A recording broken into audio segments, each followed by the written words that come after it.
On the 30th of December, 1903, a fire began on the stage at the newly built Iroquois Theater in Chicago, Illinois. Advertisements for the theatre had boasted that it was absolutely fireproof, but it was far from it. Indeed, the design of the theatre building led to a death toll that outstripped that of any single building fire in all of American history, and led to changes to the design of mass occupancy buildings that are still in place today. Construction of the Iroquois Theatre was completed just a few weeks before the fire, with the venue opening on the 23rd of November, 1903. The building was a grand edifice, fitted out with marble staircases, soaring ceilings, and huge amounts of polished mahogany trim. Critics went so far as to call the building a temple of beauty, and to state that no other theatre could match the architectural perfection of the Iroquois. But the building wasn't perfect, not by any stretch of the imagination. The fire safety standards of the day were far more lax than they are now, but even so the building didn't come close to meeting them. Workers had gone on strike during construction, and so the owners had to push for the build to be completed on time. Certain luxuries were left aside, to be added at a later date. Fire alarms, a sprinkler system, and emergency telephones among them. At the same time as corners were being cut for expediency, the architect was also fine-tuning the design. Lighted exit signs just didn't fit the decor, and so they were scrapped too.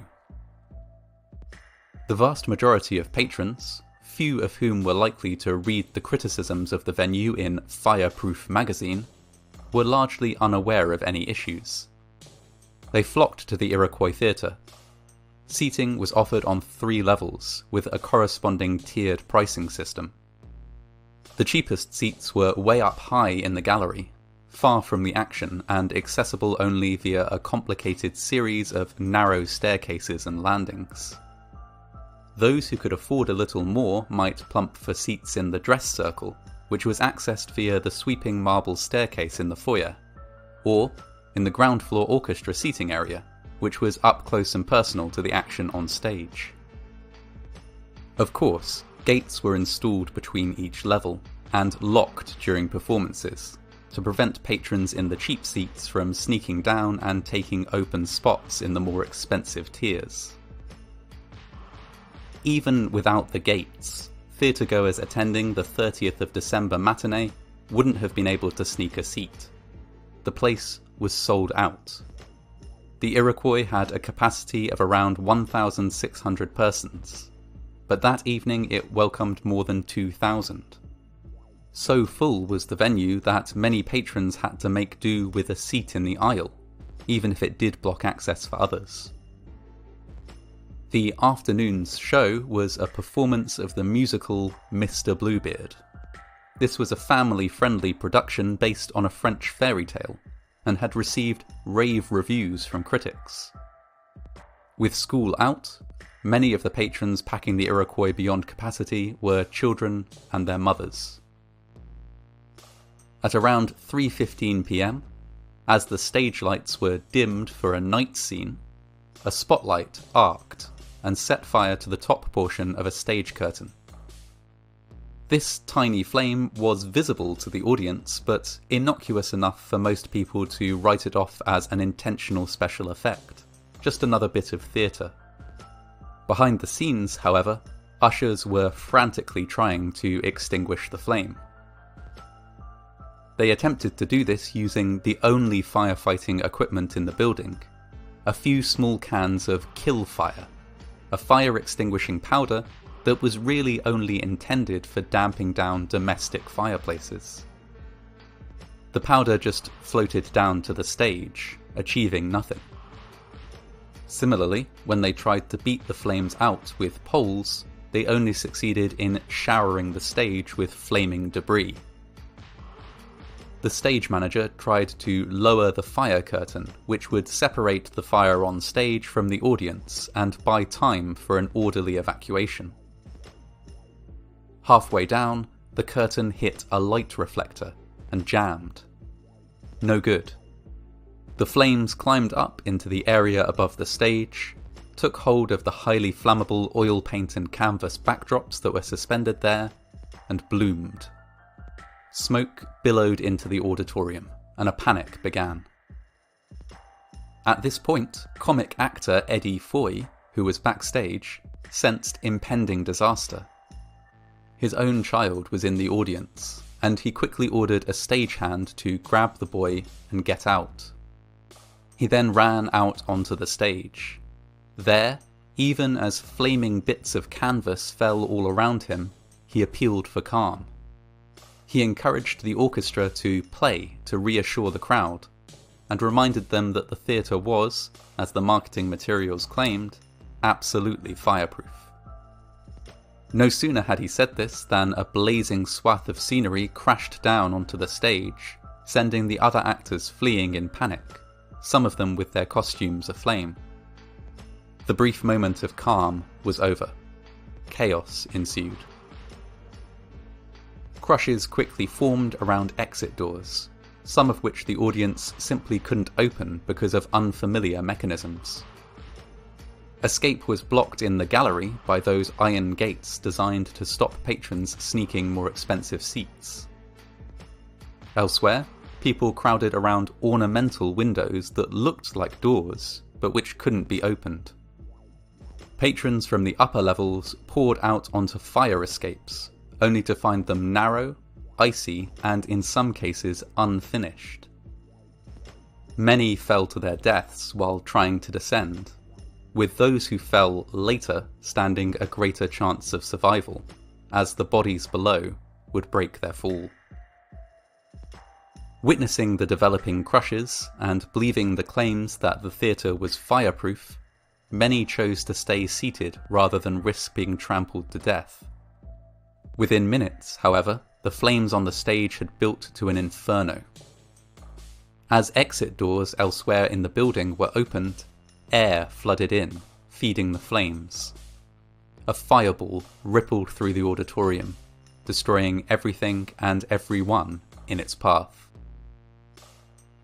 The lack of a working alarm system in the building, and the lack of emergency telephones, meant that the fire service was only alerted when an usher ran from the Iroquois to a fire alarm box on the next street. By the time fire crews were in attendance, it was too late for many of the victims. For some others, though, luck was on their side. Passers-by outside the building were miraculously well equipped to help. One door, for example, became almost instantly jammed, until a passing railway worker, who happened to have his tools with him at the time, was able to remove the hinges and allow dozens of victims to escape. Elsewhere, builders scrambled up scaffolding and extended ladders across to the people trapped on the fire escapes, allowing several to crawl across to safety. Rescue efforts were, in the end, grimly brief. The building was so well sealed that the fire had practically burned itself out by the time firefighters were able to gain access through doors blocked by piles of bodies. All in all, 573 people lost their lives in the fire, with a further 30 perishing from injuries sustained during the blaze. The appalling news of the fire filled the front pages for months, fueled by a number of maddening revelations. The fire curtain, it turned out, was made of wood pulp. Even if it had been successfully lowered, it wouldn't have helped. No fire drill had ever been conducted, and there were allegations that fire safety officials had been bribed with the promise of free tickets if they let all this slide. Vents in the roof, which should have prevented a fireball by acting as a chimney for the fire, were found to have been wired or nailed shut. Although reports were clear that theatre owners, managers and floor staff were culpable, nobody involved ever faced any penalties. Defendants dragged out proceedings for year after year, until the case finally collapsed. Public outrage, however, and a genuine desire to avoid another catastrophe like the Iroquois Theatre fire, led to several swift changes. The practice of overselling theatres was cracked down on, and the disaster also saw the adoption of outward-opening panic bar doors in most theatres. The panic bar was something that had been invented many years before, following the Victoria Hall disaster in England, but which hadn't at the time been widely adopted in America. Eddie Foy, who had escaped the fire along with his son, was hailed as a hero, even though his appeal for calm hadn't entirely succeeded. He went on to have a long and successful career. The Iroquois Theatre, on the other hand, had been gutted by the fire.